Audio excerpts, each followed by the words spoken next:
ಇದು ನಮ್ಮಿಬ್ಬರ ಕೊನೆ ಭೇಟಿ ಅಂತ ಚೆನ್ನಾಗ್ ಗೊತ್ತು. ನನ್ನಿಂದ ನನ್ನ ಮಗನನ್ನು ಉಳಿಸ್ಕೊಳಕ್ ಆಗಿಲ್ವಲ್ಲ. ತಾಯಿಯನ್ನು ಕಾಪಾಡೋದು ಮಗನ ಕರ್ತವ್ಯ ಅಲ್ಲ. ಎತ್ತ ತಾಯಿ ಜನ್ಮ ನೀಡುತ್ತಾಳೆ. ಭಾರತಾಂಬೆ ಬದುಕಿರೋಳು ನಮ್ಮನ್ನು ಸಾಕುತ್ತಾಳೆ, ನಮ್ಮನ್ನು ಬೆಳೆಸುತ್ತಾಳೆ. ಅವಳನ್ನು ತೋರಿಸೋದು ತಪ್ಪ. ಕೇವಲ ವ್ಯಾಪಾರಕ್ಕಿಗೆ ಬಂದ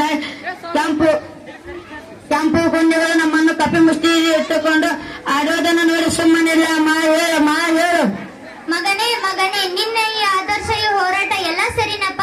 ಆದ್ರೆ ನಿನ್ನದು ಚಿಕ್ಕ ವಯಸ್ಸು, ಇನ್ನು ಬಾಳಿ ಬದುಕಬೇಕಾಗಿರೋ ವಯಸ್ಸು. ಅಮ್ಮ, ಎಲ್ಲರೂ ನನ್ನ ಜೀವನನೇ ಮುಖ್ಯ ಅಂತ ನೋಡಿದರೆ ಸಾರ್ಥವಲ್ಲ. ಹಾಗೆ ಮಾಡಿದರೆ ನಮ್ಮ ಭಾರತಾಂಬೆಗೆ ಸ್ವಾತಂತ್ರ್ಯ ಸಿಗೋದು ಯಾವಾಗ? ಹೇಳಮ್ಮ ಹೇಳು. ಎಲ್ಲ ಸರಿನಪ್ಪ, ಆದ್ರೆ ನಿನ್ನನ್ನು ಗಲ್ಲಿಗೇರಿಸಿದ್ದಾರೆ. ಈಗ ನಿನ್ನ ಮಗ ಭಗತ್ ಸಿಂಗ್ ಸಾಹೇಬರು ಈ ಭಾರತಾಂಬೆ ಮಡಿಲಲ್ಲಿ ಸಾವಿರಾರು ಭಗತ್ ಸಿಂಗ್ ಇದ್ದಾರೆ. ಅದರಲ್ಲಿ ನಿನ್ನ ಮಗನನ್ನು ಕಾಣು.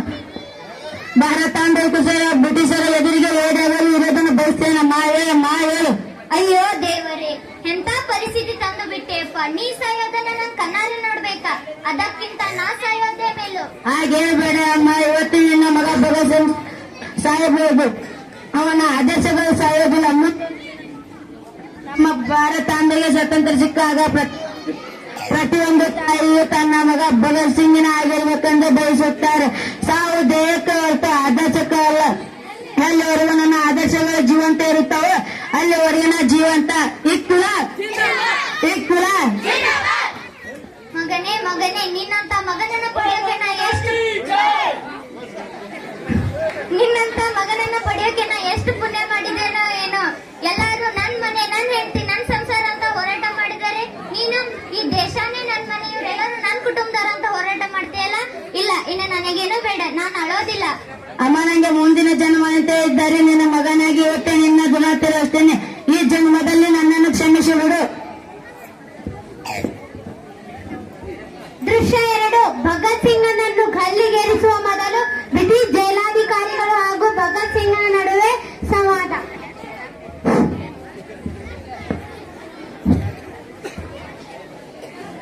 ಭಗತ್ ಸಿಂಗ್, ನಿನ್ನನ್ನು ಇವತ್ತೇ ಗಲ್ಲಿಗೇರಿಸುತ್ತೇನೆ. ನಾಳೆ ಅಲ್ಲ, ಇವತ್ತೇ.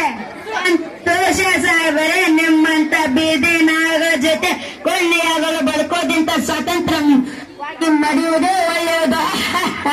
ಸಂತೋಷ ಪಡುತ್ತಿದ್ದೀಯಾ? ಯೋಚನೆ ಮಾಡು ಮಗ. ನಿನ್ನದು ಬಾಳಿ ಬದುಕು ಬೇಕಾಗಿರುವ ವಯಸ್ಸು ಸಾಯೋ ವಯಸ್ಸು ಅಲ್ಲ. ನೀನು ಸಾಯಲು ರೆಡಿಯಾಗಿದ್ದೀಯಾ? ಸಾಹೇಬರೇ, ನಾನು ಚಿಕ್ಕವನಿದ್ದಾಗ ಒಂದು ಕನಸು ಕಂಡಿದ್ದೆ. ಅದೇನೆಂದು ಗೊತ್ತಾ? ತಮ್ಮ ಭಾರತಾಂಬೆಯನ್ನು ನಿಮ್ಮ ಕಪ್ಪಿ ಮುಷ್ಟಿಯಿಂದ ಬೆಳೆಸುವುದು. ಆದರೆ ಅದು ನನ್ನ ಕೈಯಿಂದ ಆಗಲಿಲ್ಲ. ಅದೇ ನನಗೆ ತುಂಬಾ ದುಃಖವಾಗಿದೆ. ಮುಂದೊಂದು ದಿನ ನಮ್ಮ ಭಾರತಾಂಬೆಗೆ ಸ್ವತಂತ್ರ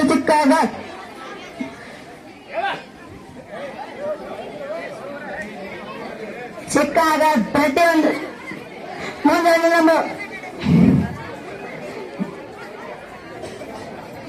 ನಮ್ಮ ಭಾರತಾಂಬೆಗೆ ಸ್ವತಂತ್ರ ಸಿಗೋದು ನನ್ನ ಆಸೆ. ಈ ಮಣ್ಣಿಗೋಸ್ಕರ ನೀನು ಪ್ರಾಣ ಬಿಡುತ್ತೀಯಾ? ನೀನು ಇನ್ನು ಚಿಕ್ಕವನು. ಬೈದು ಬರೀ ನಿಮ್ಮ ಮಣ್ಣಷ್ಟೇ. ಈ ಮಣ್ಣು ಜಲಿಯನ್ನು ವಾಲಿಬಾಗ್ ಮಾಡಿ. ಈ ಮಣ್ಣಲ್ಲಿ ಸಾವಿರಾರು ಲಕ್ಷಾಂತರ ಹೋರಾಟಗಾರರ ರಕ್ತ ಇದೆ. ನನ್ನ ದೇಹದಲ್ಲಿ ರಕ್ತ ನಾನು ಹೋರಾಡುತ್ತೇನೆ. ನೀನು ಈ ಮಣ್ಣು, ನೀನು ಸಾಯುವ ನಿನಗೊಂದು ಕೊನೆಯ ಅವಕಾಶ. ನಮ್ಮ ಸಹವಾಸಕ್ಕೆ ಬರುವುದಿಲ್ಲ ಎಂದು ಅಪಾಲಜಿ ಲೆಟರ್ ಬರೆದು ಕೊಡು. ನಾನು ನಿನ್ನನ್ನು ಉಳಿಸಲು ಪ್ರಯತ್ನಿಸುವೆ. Apology letter?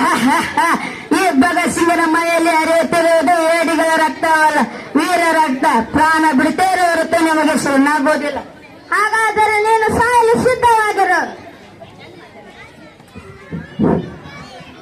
ಸಾಹೇಬ್ರೆ, ನನ್ ಮಗನನ್ನು ಉಳಿಸಿ, ದಯವಿಟ್ಟು ನನ್ ಮಗನನ್ನು ಉಳಿಸಿ. ನಾನು ನಿನ್ನ ಮಗನಿಗೆ ಹೇಳಿದ್ದೇನೆ, ನಮ್ಮ ಸಹವಾಸಕ್ಕೆ ಬರುವುದಿಲ್ಲ ಎಂದು ಅಪಾಲಜಿ ಲೆಟರ್ ಬರೆದು ಕೊಡ ಅಂತ. ಆದರೆ ಅವನು ಒಪ್ಪುತ್ತಿಲ್ಲ. ಏನು, ನನ್ನ ಭಗತ್ ಸಿಂಗ್ ನಿಮಗೆ ಶರಣಾಗಬೇಕೆ? ಅದಕ್ಕಿಂತ ವೀರ ಮರಣ ಹೊಂದೋದೇ ಲೇಸು. ತೆಗೆದುಕೊಂಡು ಬನ್ನಿ ಅವನನ್ನು.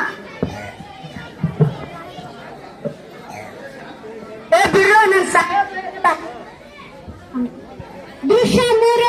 ಹೆತ್ತ ತಾಯಿಯ ಎದುರಲ್ಲೇ ಭಗತ್ ಸಿಂಗನನ್ನು ಗಲ್ಲಿಗೇರಿಸುವ ದೃಶ್ಯ ಇದೀಗ ನಿಮ್ಮ ಮುಂದೆ. ಭಗತ್ ಸಿಂಗ್, ನಿನ್ನ ಕೊನೆ ಆಸೆ ಏನಾದರೂ ಇದ್ದರೆ ಹೇಳಬಹುದು. ನನ್ನ ಕೊನೆಯ ಆಸೆ ಕೇಳಲು ಹೋಗತ್ತೆ, ಆಗಲಿ ತಪ್ಪ ಸರ್ಕಾರ ಮಗ ಗಲ್ಲಿಗೇರಿಸಿ ಅವನನ್ನ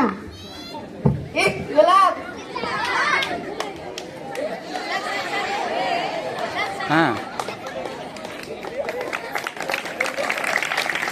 ಮಗನೇ ಇಷ್ಟು ದಿನ ನೀನೇ ನನ್ ಗುರಿಯಾಗಿದ್ದೆ ಇನ್ ಮುಂದೆ ಸ್ವತಂತ್ರ ನಮ್ಮ ಭಾರತಕ್ಕೆ ಸ್ವತಂತ್ರ ಕೊಡಿಸ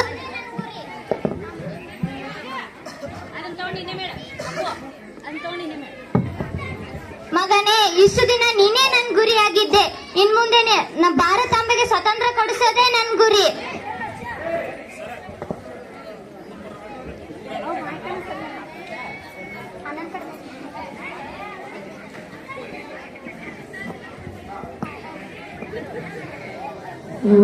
ನನ್ನ ದೇಶ ಬಾಂಧವರೇ ಕಣ್ಣೀರ ಕತೆ ಇದು ಕೇಳಿ ಈ ದೇಶಕ್ಕಾಗಿ ಮಡಿದ ವೀರಯೋಧನ ಕತೆ ಕೇಳಿ ವೀರಯೋಧನ ಕತೆ ಕೇಳಿ ಇವು ನನ್ನ ದೇಶ ಬಾಂಧವರೇ ಕಣ್ಣೀರ ಕತೆ ಇದು ಕೇಳಿ ಈ ದೇಶಕ್ಕಾಗಿ ಮಡಿದ ವೀರಯೋಧನ ಕತೆ ಕೇಳಿ ವೀರಯೋಧನ ಕತೆ ಕೇಳಿ ಧನ್ಯವಾದಗಳು